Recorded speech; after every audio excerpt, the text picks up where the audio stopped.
அன்பு பக்தர்களே, இறைவன் நம்முடைய வாழ்விலே பல்வேறு நன்மைகளை நமக்காக செய்து கொண்டிருக்கின்றார்.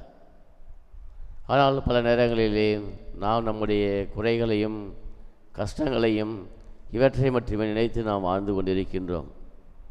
எப்பொழுதாவது நாம் இறைவனுக்கு நன்றி செலுத்தியிருக்கின்றோமா? அல்லது எதையெல்லாம் இறைவன் நம்முடைய வாழ்விலே அருள் ஆசீர்வாதங்களாக பொழிந்திருக்கின்றாரோ அவற்றிற்கு நாம் நன்றி செலுத்தியிருக்கின்றோமா என்ற நினைத்து பார்க்கக்கூடிய ஒரு நாளாக இந்த நற்செய்தி வாசகமானது நமக்கு அமைந்திருக்கின்றது.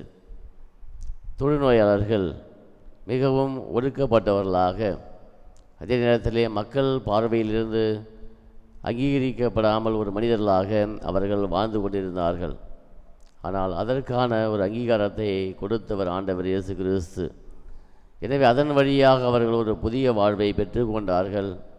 அதே நேரத்தில் ஆண்டவருக்கு நன்றி செலுத்த வேண்டும் என்ற ஒரு உணர்வையும் அவர்களுக்கு உருவாக்கி இருக்கின்றார். நாமும் அதே நேரத்தில் நம்முடைய வாழ்விலே இறைவன் பல்வேறு காரியங்கள் வழியாக, பல்வேறு புதுமைகள் வழியாக இறைவன் நமக்கு பல்வேறு வகையிலே அற்புதங்களை செய்து கொண்டிருக்கின்றார். எனவே நாமும் அவற்றை உணர்ந்து பார்க்கின்ற பொழுதுதான் இறைவனுக்கு நாம் நன்றியுள்ள ஒரு மனிதர்களாக வாழ முடியும்.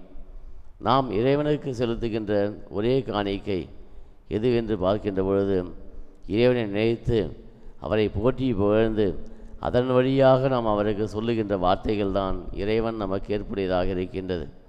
எனவே நாம் வாழ்கின்ற காலங்களிலே இறைவன் எதையெல்லாம் நமக்கு செய்தாரோ அவற்றையெல்லாம் நினைவு கொண்டு இறைவனுக்கு நன்றியுள்ள ஒரு மனிதர்களாக வாழ்வதற்கான அருளை நாம் தொடர்ந்து இந்த பலியிலே ஜெபிப்போம். ஆமீன்.